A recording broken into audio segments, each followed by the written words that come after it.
Hey guys, welcome to the Bitcoin Fortress podcast, helping you increase your financial freedom. This is episode 85, recorded here on October 8th, 2023.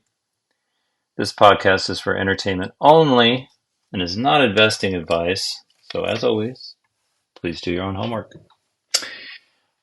We're going to start with the market update and outlook as usual.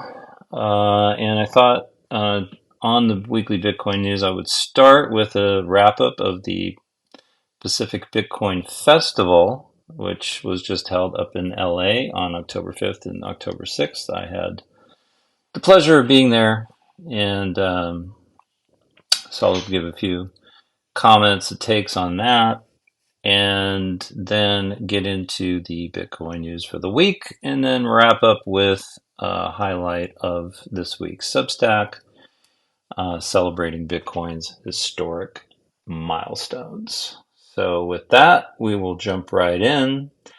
The major stock indexes flipped early losses into an afternoon rally Friday after the U.S. jobs report showed a stronger than expected labor market. Alongside slowing wage gains, employers added 336,000 jobs in September, the strongest gain since January, and up sharply from the previous month's upwardly revised 227,000 gain. Prices of stocks and bonds initially fell sharply on the news, but both markets rebounded as the increase in average hourly earnings was modest and job gains may have been distorted by seasonal adjustments. And there's probably a lot of people working two jobs now, too, or three jobs. U.S. Treasury yields dropped from session highs, but still ended higher for the week, with the benchmark 10-year note jumping 20 basis points to 4.78%. And the 30-year yield climbing 24 basis points to 4.94%, the highest level since September 2007. That was right before the GFC. So we'll see if the 10-year gets above 5. That will be interesting. Friday's big stock market move secured weekly gains for the major indexes, with the S&P 500 snapping a 4-week losing streak to finish 0.5% higher, while the Dow Jones edged up 0.3% and the Nasdaq Composite gained 1.6%. Looking ahead, investors will have plenty on their plate in the week ahead as high interest rates and chaos in Congress continue to weigh on investor sentiment.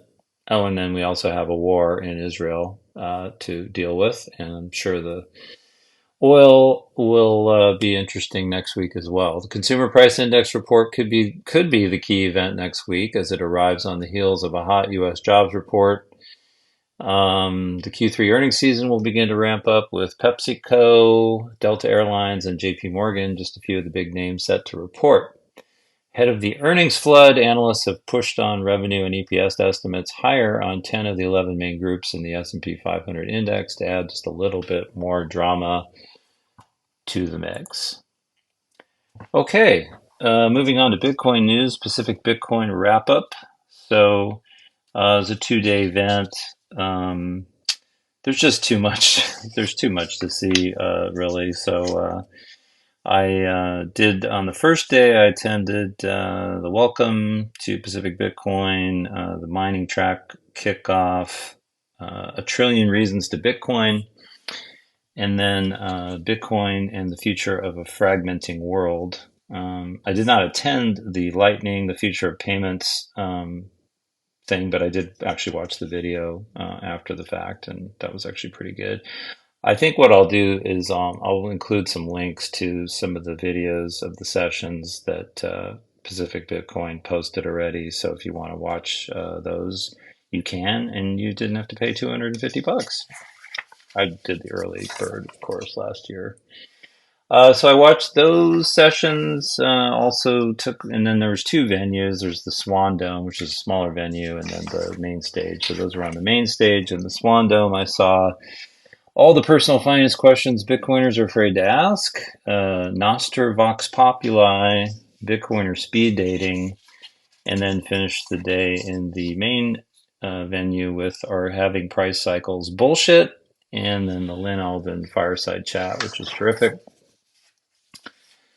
Day two, I spent a little bit more time, and I spent a lot of time hanging out with Bitcoiners the first day, more so that day than on the second day. Second day, on the main stage, I checked out Welcome to Pacific Bitcoin Day 2, Fighting for Liberty in the Digital Age, which was really quite interesting. Avoiding the Debt Spiral, the Satoshi Papers, Political Economy After Bitcoin, which again I thought was quite fascinating, and then Bitcoin Core Concepts. And then over in the Swan Dome, I checked out a fireside chat with Eric Kaysen, which was excellent.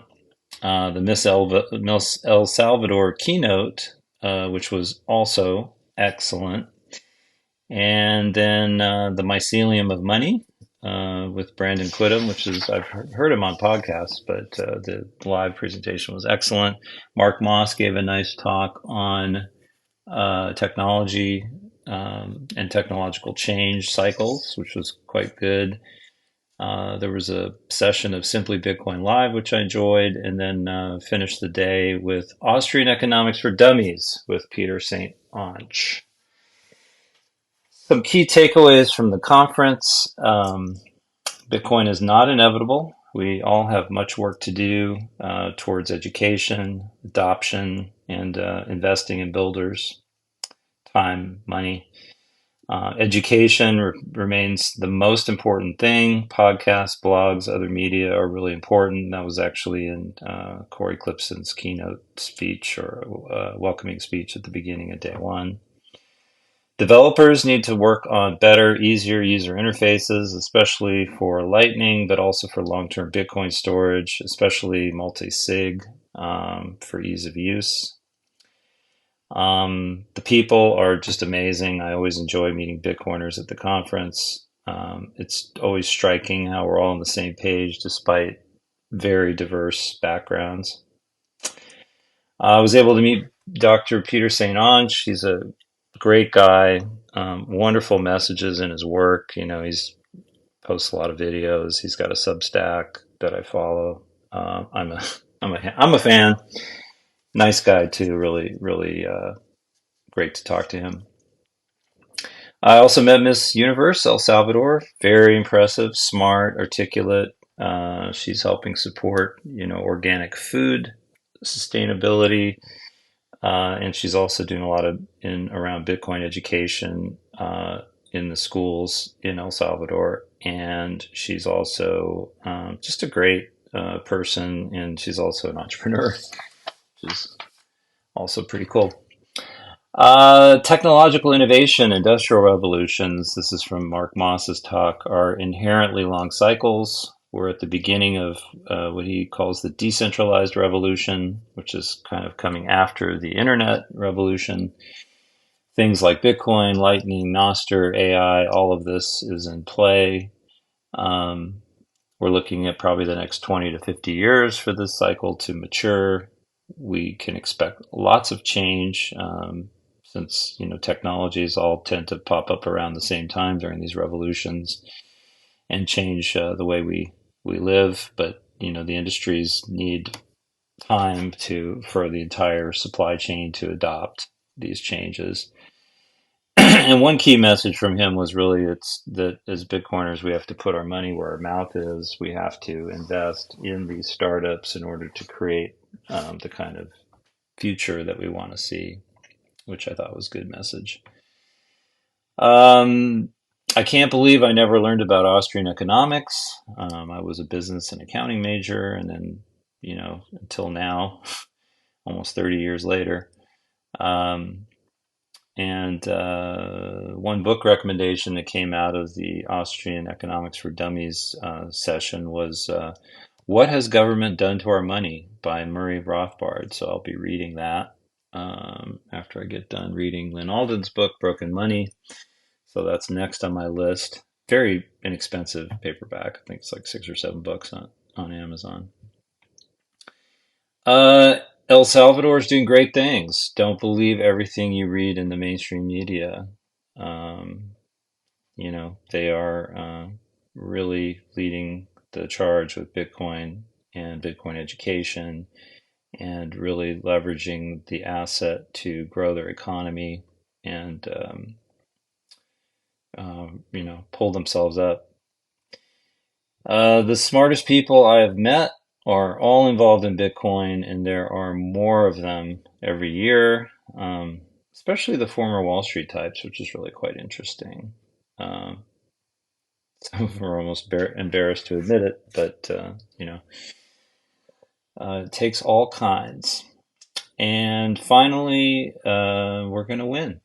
So those were kind of my takeaways from Pacific Bitcoin, and I bought the pre-sale for next year, so I will be heading back out next year.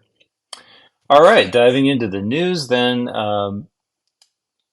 First article here is from Bitcoin.com. This was posted, looks like a couple days ago. American economist Jeffrey Sachs heralds the end of dollar hegemony. Central bank digital currencies will become the basis of payments. Jeffrey Sachs, an American economist, professor at the University of Columbia, and best-selling author, has issued his opinion about the end of the dollar's status as the dominant world currency. In statements given at the 20th annual meeting of the Valdai Discussion Club, a Moscow-based think tank, Sachs explained that the end of US dollar hegemony might happen in the next decade due to the misguided use of the country has given to its currency, which is currently the standard for cross-border settlements. This is a quote from him. The epoch of the international financial system dominated by the dollar is drawing to an end, and this will happen in the next decade. Furthermore, Sachs stressed that this process is ongoing, with the economy of the U.S. only accounting for 15% of the world's production after producing 30% of the world's goods after World War II. Sachs has talked about this before, stating that the decline in dollar hegemony was a consequence of its weaponization against nations like Russia, Venezuela, and Iran. According to Sachs, the U.S. became reliant on using the financial system for the sake of achieving geopolitical goals.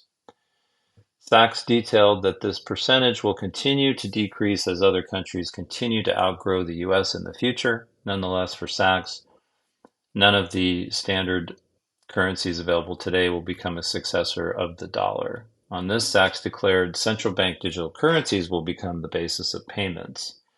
Central bank digital currencies are central bank issued digital equivalents of today's fiat currencies that offer a set of incentives for issuers like better cross-border payment services, increased traceability, and enhanced control. And don't forget surveillance and authoritarianism.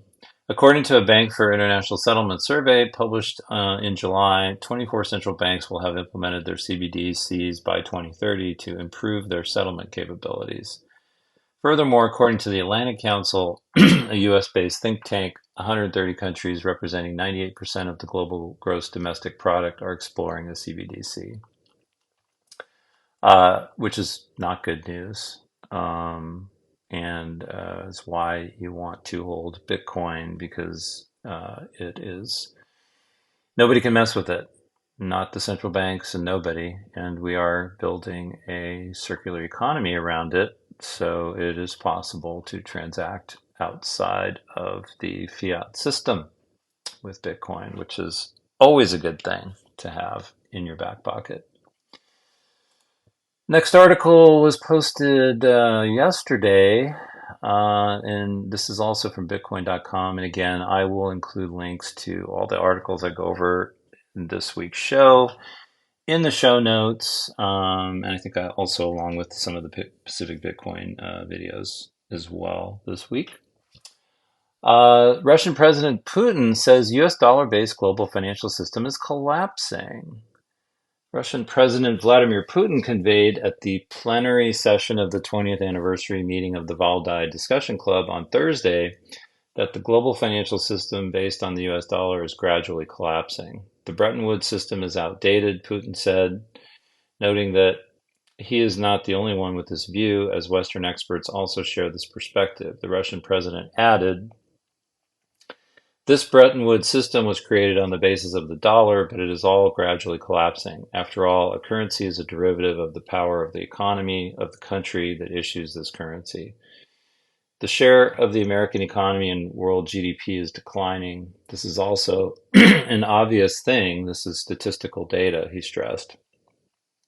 In contrast, Putin emphasized that the share of the BRICS countries in terms of purchasing power parity in relation to the share of the G7 countries is increasing, especially after the admission of new members to the organization. He pointed out this is already a serious meaning.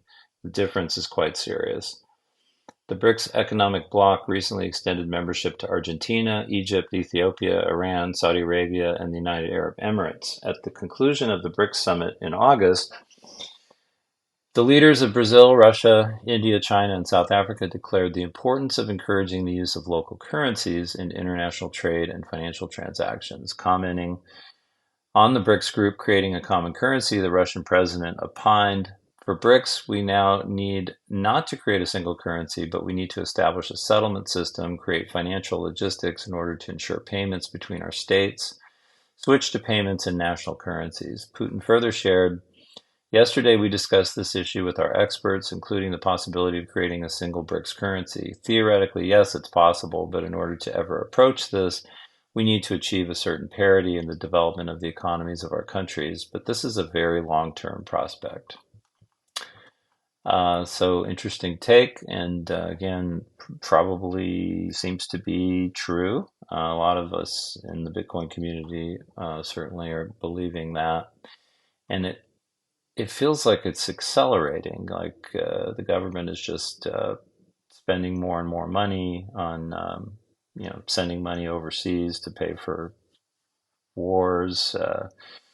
You know, Congress is in disarray. I mean, they could barely agree on keeping the same level of spending, let alone cutting spending. So some things are going to really have to break before there's a wake-up call, and hopefully the U.S. learns to live within its means. Because if it doesn't, then it may not happen tomorrow, but at some point, the house of cards seems like it is destined to collapse. There was a really good article on CNBC that was published on Friday, October 6th, on the Sam Bankman-Fried trial, which I thought was pretty interesting. I shared it on Noster, but I will go through it here. Article's entitled Sex, Signal Messages, and Sabotage. SBF's top execs and Bahamas roommates tell all in court. Two of Sam Bankman-Fried's former friends from MIT, who also worked at crypto exchange FTX while living with the company's founder in the Bahamas, took the stand in a Manhattan courtroom this week to testify against their former classmate, confidant, and boss, a man who allegedly ran a crypto empire that defrauded thousands of customers out of billions of dollars. Gary Wang, the lesser-known co-founder of FTX, was asked by Assistant U.S. Attorney Nicholas Roos on Thursday, did you commit financial crimes while working at FTX? Yes, responded Wang. He said that his crimes, including wire and commodities fraud, were carried out with the help of Bankman-Fried, FTX ex-engineering head Nishad Singh, and Caroline Ellison, who ran sister hedge fund Alameda Research and had been Bankman-Fried's girlfriend. Mr. Wang, do you see any of the people you committed those crimes with in the courtroom today? Roos continued. Wang, dressed in an oversized and wrinkled suit with a red tie and glasses, awkwardly stood up and looked around the courtroom before responding, yes. Who do you see? Asked Roos. Sam Bankman-Fried, he said. The trial, set to last 6 weeks, will resume on Tuesday with key testimony expected from Ellison, who is considered the prosecution's star witness, having already pleaded guilty to multiple charges. Bankman-Fried faces 7 federal charges, including wire fraud, securities fraud, and money laundering that could put him in prison for the rest of his life. Thus far, Bankman-Fried, 31, has remained mostly quiet in court, intently listening to witnesses and at times writing notes to his attorneys, but as Wang testified against him, Bankman-Fried looks visibly upset, shifting his gaze from his former friend to the ground and at one point putting his head in his hands. Wang, 30, was technology chief for FTX, which spiraled into bankruptcy in November. He spoke so fast that the U.S. District Judge Lewis Kaplan and the prosecutor both stopped him at points to ask that he slow his pace. Much of Wang's testimony on Friday focused on the final days at FTX before the entire operation imploded, including reports in the media detailing Alameda's business practices and its troubling ties to FTX. Wang said that in response to the reporting, an emergency meeting was called between Bankman-Fried, Wang, and Singh to discuss shutting down Alameda. He said they ultimately decided against such a move because he and Bankman-Fried were aware that Alameda had no way to repay the roughly $14 billion hole in its books. Prosecutors took the jury through a series of tweets beginning on November 7th. Posts came from the company blaming bank hours for slow withdrawals, while Bankman-Fried tweeted from his personal account assuring customers that all was fine. FTX was not fine and assets were not fine, Wang testified. On November 12th, after FTX declared bankruptcy, Bankman-Fried asked Wang to drive with him to the Bahamas Securities Commission for a meeting. On the drive, Bankman-Fried told Wang to transfer assets to Bahamian liquidators because he believed they would allow him to maintain control of the company. Wang said he wasn't in the meeting with the securities authority, though Bankman-Fried's dad was present. Wang said he returned to the U.S. and met with prosecutors the next day. He faces up to 50 years in prison when he faces a judge for sentencing following this trial. He told jurors he signed a 6-page cooperation agreement that requires him to meet with prosecutors, answer their questions truthfully, and turn over evidence. For months, Bankman-Fried had known that Wang and Ellison, who were integral members of his personal and professional inner circles, had turned on him. Both pleaded guilty in December and have since been cooperating with the U.S. Attorney's Office in Manhattan. Wang's testimony, which stretched into Friday, was given under a cooperation agreement with the government. Ellison is expected to take the stand under a similar arrangement. Born in China, Wang moved to the U.S. at age 7 and grew up in Minnesota before going to the Massachusetts Institute of Technology to study math and computer science. He worked at Google after college. Wang, who first met Bankman-Fried during high school at summer camp, owned 10% of Alameda while his boss owned the other 90%. Wang told the court about the advantages that Alameda received by having code baked into FTX's software that allowed special access to the crypto exchange. Those privileges ultimately resulted in Alameda owing FTX $8 billion worth of customer deposits. We gave special privileges on FTX that gave unlimited withdrawals on the platform to Alameda. Wang said Alameda was allowed to withdraw and transfer those funds and had a $65 billion line of credit. When customers deposited US dollars, it went to Alameda, he said. It existed in the computer code. Alameda could have negative balances and unlimited withdrawals. That, quote, bug in the code was written by Nishad Singh, who was FTX's director of engineering, and reviewed by Wang. Bankman-Fried was calling the shots, Wang said. Wang also told the court about a $1 million personal loan he received and a $200 million to $300 million loan in his name from Alameda that was never deposited into his account, but rather was used to make investments into other companies on behalf of FTX. That was all done by Bankman-Fried, he testified. In early 2020, Wang said he discovered for the first time Alameda's negative balance exceeding FTX's revenue, an indication that Alameda was taking customer funds. Wang said he brought this to Bankman-Fried's attention several times. In late 2021, Wang discovered Alameda had withdrawn $3 billion from its $65 billion line of credit.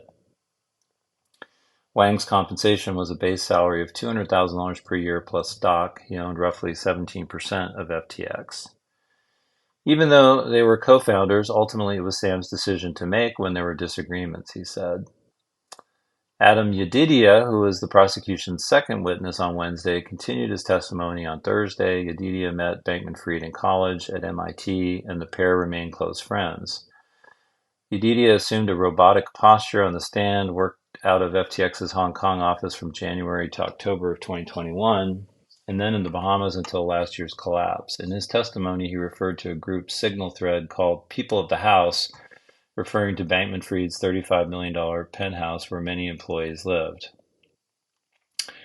In terms of who was paying the rent, Yedidia recalled Bankman-Fried saying he, quote, assumed it's just Alameda paying for the rent paying for it in the end. Yedidia said Bankman-Fried had told him before he began working in the Bahamas in 2019 that he and Ellison had sex.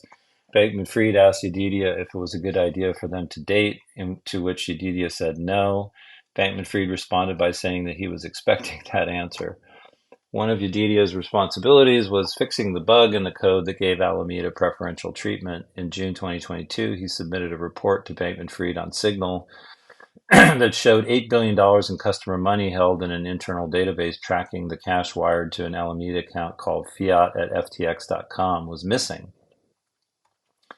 Yedidia said he and Bankman-Fried spoke about it at the pickleball court at the resort in Nassau, Bahamas. He asked his boss if things were okay. He was concerned because it seemed like a lot of money from FTX customers was at risk.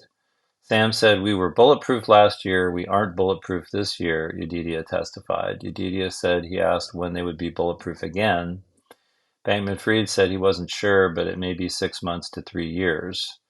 Yedidia said Bankman-Fried appeared worried or nervous, which he said was atypical. Still, Yedidia said he trusted Bankman-Fried and Ellison to, quote, handle the situation. On cross-examination, Christian Everdell, Bankman-Fried's attorney, focused on how Yedidia was the one responsible for developing and reviewing the code. He asked about the long hours employees worked and Yedidia's concern for Wang being near burnout. That resulted in Yedidia instituting a rule to not wake Wang at night for bug fixes because he needed sleep.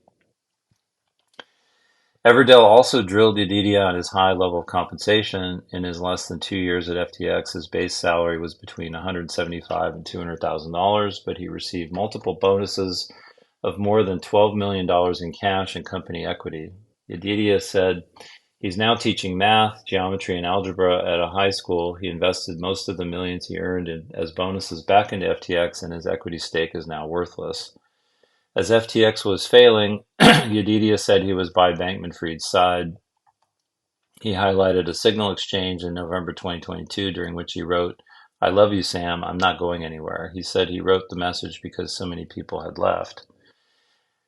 When asked what changed, Yedidia said he learned that FTX customer deposits had been used to pay loans to creditors. He said Alameda's actions seemed flagrantly wrong. Yedidia's testimony ended on a fiery note, which was later struck from the record. He was asked why he had lost faith in FTX and resigned. "FTX defrauded all its customers," he said. The third witness to take the stand was Matt Huang, co-founder and managing partner of Paradigm, a crypto venture capital firm that invested over $275 million in FTX. That stake was wiped out. Huang testified about his firm's due diligence on FTX, and he told the court that Bankman-Fried assured him that funds would be used for FTX and not Alameda.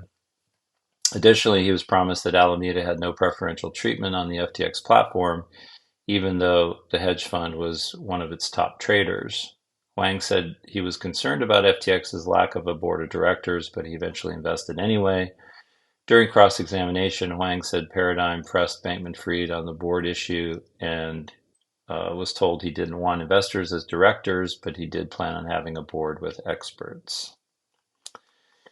So, again, key takeaways from this. Number one, don't ever trust an exchange. Number two, the fiat system encourages corruption, and this is a perfect example of how corrupt things can get just by leveraging new technology. Because really what they were doing was no different than what's done in the fiat world, just with no oversight. And it will be interesting to see if Sam Bankman-Fried, or what ends up happening at the end of the trial, if he's given a light sentence or a slap on the wrist, or if he really ends up with 100 years in jail. That will be a true test of whether or not all of our institutions have been totally corrupted. So we will continue to follow this one. Next up is an interesting piece from Yahoo Finance. This was posted on October 6th. Articles entitled "JP Morgan and Others Required to Reveal Crypto Holdings Per New Plan." According to a plan devised by the Basel Committee on Banking Supervision, banks with cryptocurrency exposure will have to disclose their crypto holdings. Yesterday, the committee, which sets norms for lenders in traditional finance, announced the plan to implement disclosure requirements for banks relating to their digital asset exposures and risks. With the collapse of crypto exchange FTX, sending Bitcoin to its lowest price since 2020, along with failures of regional banks like Signature Bank and Silicon Valley Bank, the year 2023 has been choppy. The newly proposed rules by the Banking Regulation Committee come as international regulators are of the opinion that this year's banking collapse was partly because of the sudden hype around crypto, which of course we all know is total bullshit.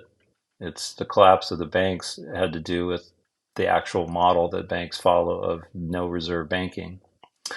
And all their assets, their government bonds and everything are getting, pummeled because the Fed's raising interest rates. And then people want their money out. So the banks collapse. Anyway, thus lenders will now be forced to reveal the size and nature of their unbacked crypto holdings such as Bitcoin and Ethereum. A move focused unbacked, that's an interesting word. Like Bitcoin doesn't really need backing. Bitcoin is the asset. But anyway, a move focused on increasing transparency and hence reducing industry contamination. Contamination. The committee said the March 2023 banking turmoil was the most significant system-wide banking stress since the Great Financial Crisis in terms of its scale and scope. In response, the committee is today publishing a report that assesses the causes of the turmoil, the regulatory and supervisory responses, and the initial lessons learned.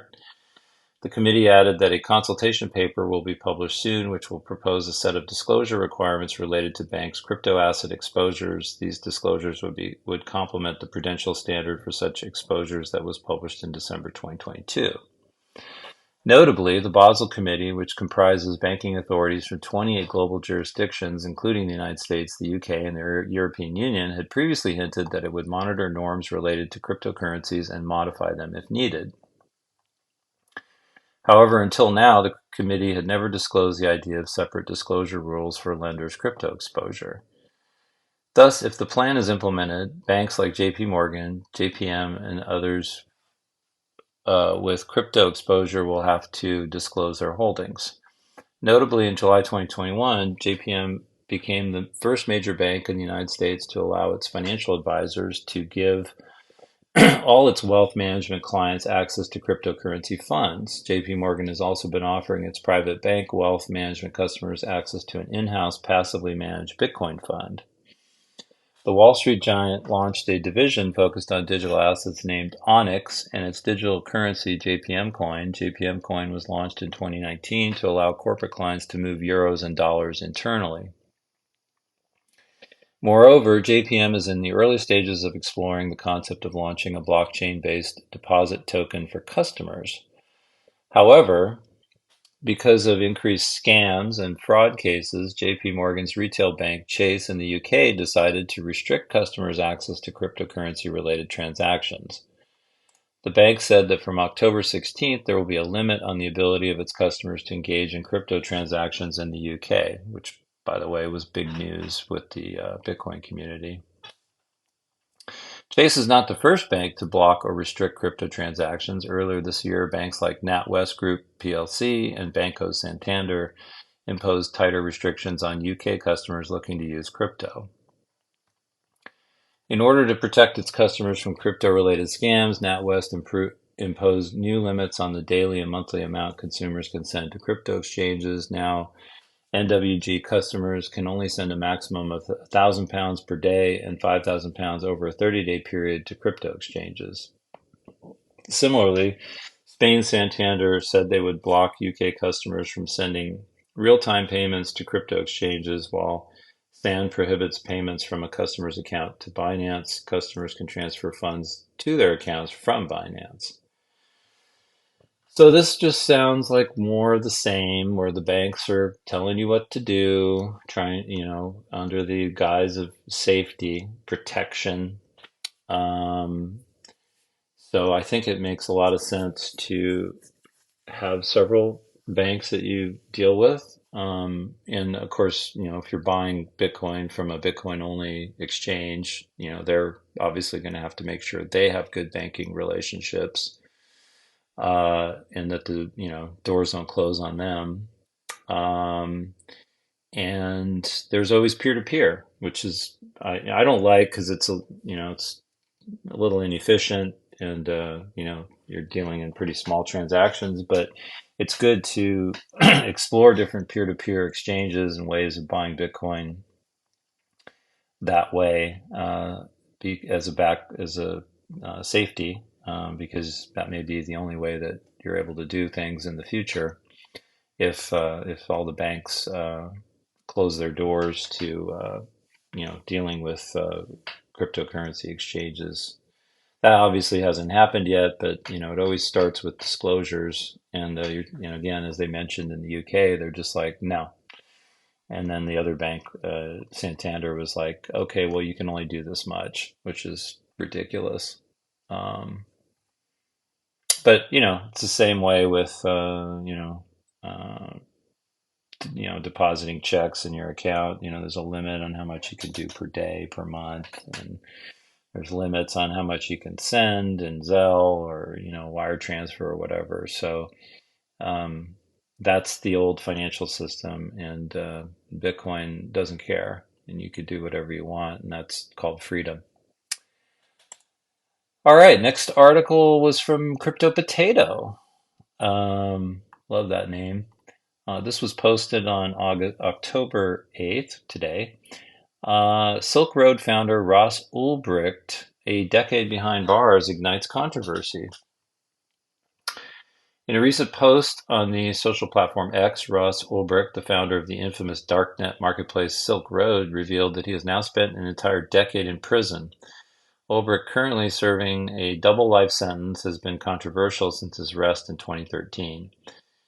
On October 2nd, Ulbricht took to social platform X to share that he has now endured 10 years of imprisonment, expressing his fear that he would spend his remaining days trapped within concrete walls and locked doors. Supporters on X rallied around Ulbricht, arguing that his punishment didn't align with the crime he committed. One user asserted, "The punishment should match the crime, and the one you were given does not even come close to that." Another pointed out that individuals guilty of more serious offenses have had opportunities for redemption. Ulbricht's case has gained significant attention. Over 250 organizations advocate for his release, with 500,000 people signing a virtual petition. He has also gained backing from the crypto and Bitcoin communities, with some referring to him as a Bitcoin political prisoner. However, not everyone agrees with this sentiment. Some users claim that Ulbricht's prosecution involved allegations of hiring hitmen to commit murder, although he was not formally charged with these crimes. Furthermore, other users have highlighted the negative aspects of the Silk Road, such as involvement in sex trafficking and illegal drug trade, arguing that it facilitated these illegal activities. The controversy surrounding Ulbricht's case is intensified by comparisons to sentences given to others linked to the Silk Road. Advocates for Ulbricht's freedom highlight that the average sentence for those involved is about 6 years. The top drug seller received only 7 years in prison before being released. Moreover, the creators of Silk Road 2.0 served minimal or no time in jail and are now free. Silk Road began operations in 2011 as a pioneering darknet market where users could buy and sell illegal goods and services using Bitcoin as the primary currency. Ulbricht, operating under the pseudonym Dread Pirate Roberts, managed the platform from his laptop. It quickly gained attention as the first modern darknet market. The US FBI seized Ulbricht's laptop on October 1st, 2013, effectively ending his reign over the Silk Road. Subsequently, in 2015, he was convicted in a U.S. federal court on multiple charges related to the marketplace's operations and sentenced to 2 life terms plus 40 years, with no possibility of parole. Court documents revealed that Silk Road facilitated the sale of 9,519,664 Bitcoin between February 2011 and July 2013, collecting commissions totaling 600,000 Bitcoin, roughly equivalent to $1.2 billion in sales and $80 million in commissions at the time of publication.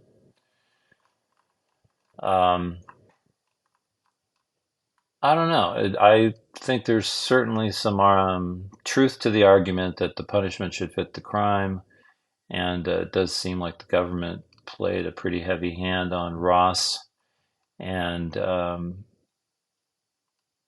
you know, there's a lot of people that have done a lot worse that aren't spending that much time in prison. I think the government's just trying to send a message here. And if you're into Bitcoin, you should be paying attention to that. That's all I'm going to say on that. Next is from Crypto News, and this is October. This was posted on October 5th. El Salvador launches first volcano-powered Bitcoin mining pool. On October 4th, El Salvador announced the launch of Lava Pool, the country's first Bitcoin mining pool powered entirely by renewable geothermal energy. The venture represents an important milestone in El Salvador's efforts to integrate Bitcoin into its energy infrastructure. The Lava Pool project is a combined effort of the energy firm Volcano Energy and tech giant Luxor Technology. Together, they seek to tap into the rich reservoir of geothermal energy, making the mining of cryptocurrency more environmentally friendly. The renewable energy Bitcoin mining pool will be maintained by Volcano Energy, a public-private partnership that has pledged to commit 23% of its net income to the Salvadoran government. The pool will also benefit from Luxor Technologies' hash rate forward marketplace, a hedging mechanism already adopted by major players in the Bitcoin mining industry to protect against market volatility. Gerson Martinez, Volcano Energy's chief strategy officer, highlighted the importance of this project in the press release, stating Lava Pool is another step toward building a fully integrated Bitcoin company. Our vision is to create a vertically integrated energy and Bitcoin mining company whose value is accretive to investors and to all Salvadoran citizens, Martinez said. Lava Pool emphasizes the country's commitment to merging Bitcoin into its energy infrastructure, which could substantially improve the economics of new energy projects, especially in remote regions. It also provides immediate revenue and flexible load management capabilities to support the grid during high demand. Lava Pool represents just one component of Volcano Energy's strategy to build a global Bitcoin mining operation powered entirely by renewable energy. The company plans to develop a 241 megawatt renewable energy park in El Salvador's Metapan region, funded by a $1 billion commitment from leaders in the Bitcoin industry. The Bitcoin mining farm's initial computational power is projected to exceed 1.3 exahash per second, potentially placing Volcano Energy among the top mining pools globally by hash rate, on par with major players like NiceHash and KuCoin. The scaling up of Bitcoin mining capacity signifies a major step towards El Salvador's goals of economic freedom, energy competitiveness, and self-reliance through integrating Bitcoin and renewable resources. With the launch of the first volcano-powered Bitcoin mining pool, El Salvador continues to assert itself as a global leader in Bitcoin adoption. Lava Pool showcases the nation's commitment to leading Bitcoin and renewable energy integration. It also emphasizes El Salvador's model for the rest of the world in merging Bitcoin mining with clean energy infrastructure. For a nation whose economy relies heavily on remittances, El Salvador's embrace of Bitcoin also promotes financial independence. Lava Pool and other mining projects funnel revenue directly to the Salvadoran government and people, bypassing traditional remittance processors. In short, the intersection of renewable energy and cryptocurrency mining in El Salvador offers a glimpse into the potential future of sustainable digital economies. While many countries are still deliberating their stance on cryptocurrencies, El Salvador's proactive approach with the Lava Pool project provides a practical blueprint for integrating modern technology with natural resources. As global discussions continue about the environmental impact of digital currencies, which is all bullshit, by the way, the Lava Pool stands as an exemplar of how innovation can align with an environmental responsibility. I think we should have as much energy as possible, and I think Bitcoin mining is a perfectly good use of that. There you have it. And also, as I mentioned earlier, and one of the key takeaways from the Pacific Bitcoin Conference is, El Salvador truly is doing great things, and don't count them out, and don't believe everything you read in the mainstream.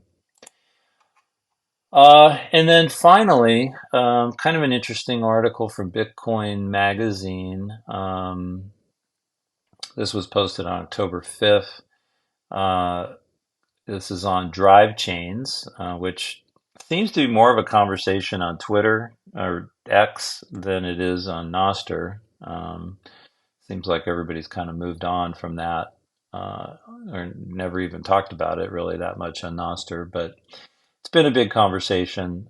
So anyway, article is called Drivechains from a Bitcoin Miner's Perspective. So I thought it'd be interesting. The author is Amanda Fabiano, also wrote it with Harry Suddock and Rory Murray. So these are some pretty smart people who understand not only Bitcoin mining, but also the proposal.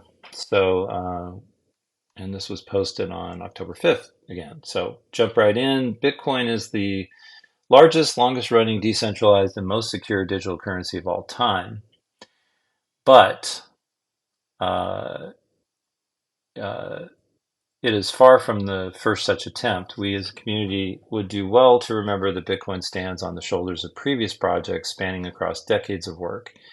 Satoshi built upon the technical underpinnings of said projects, their successes and failures, and each unique cultural ethos.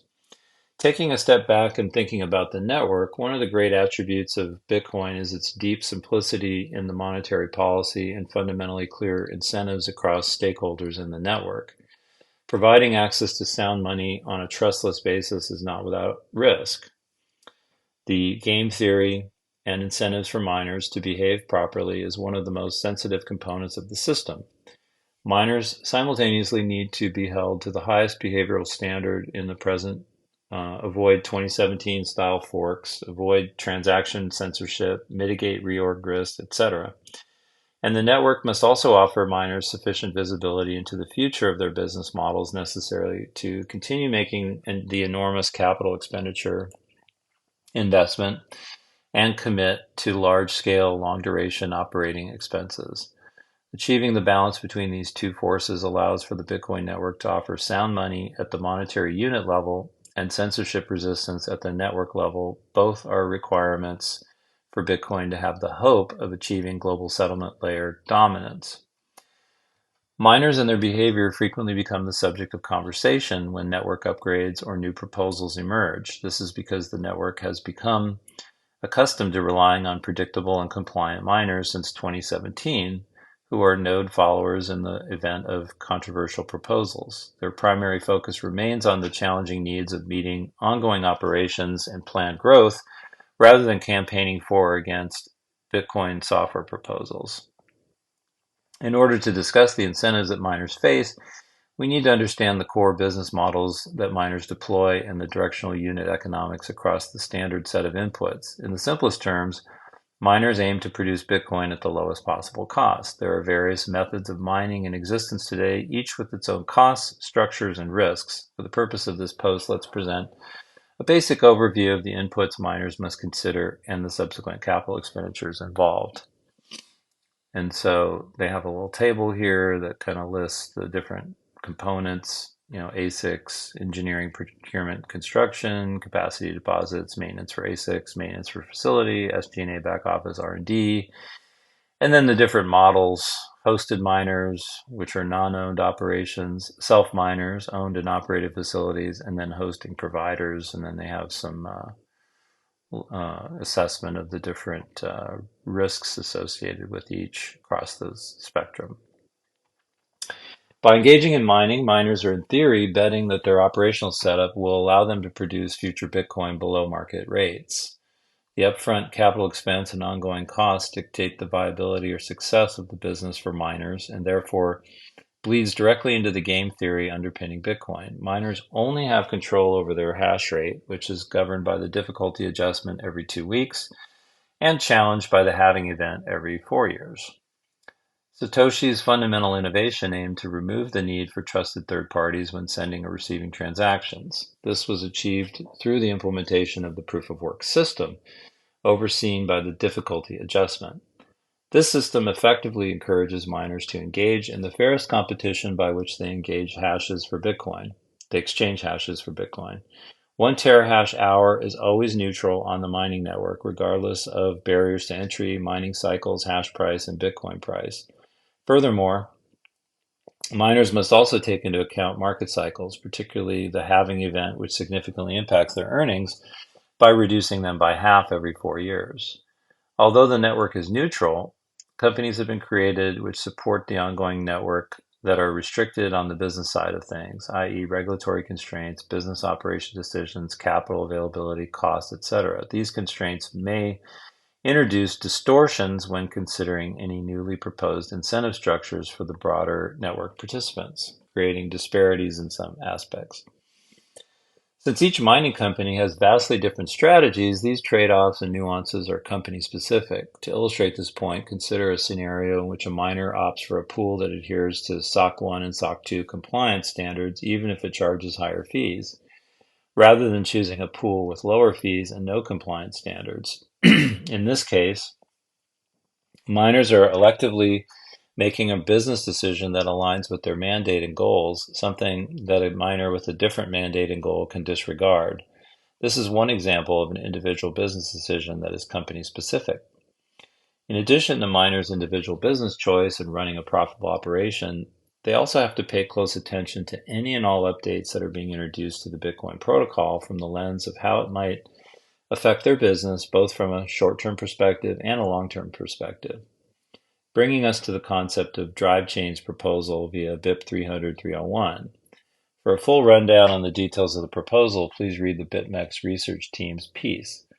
Drivechains themselves are not the problem necessarily, it's the subsequent consequences that can pose challenges and the disregard of current network limitations. While they may increase revenue, they also introduce existential risk to the businesses, placing Bitcoin miners on a more challenging trajectory.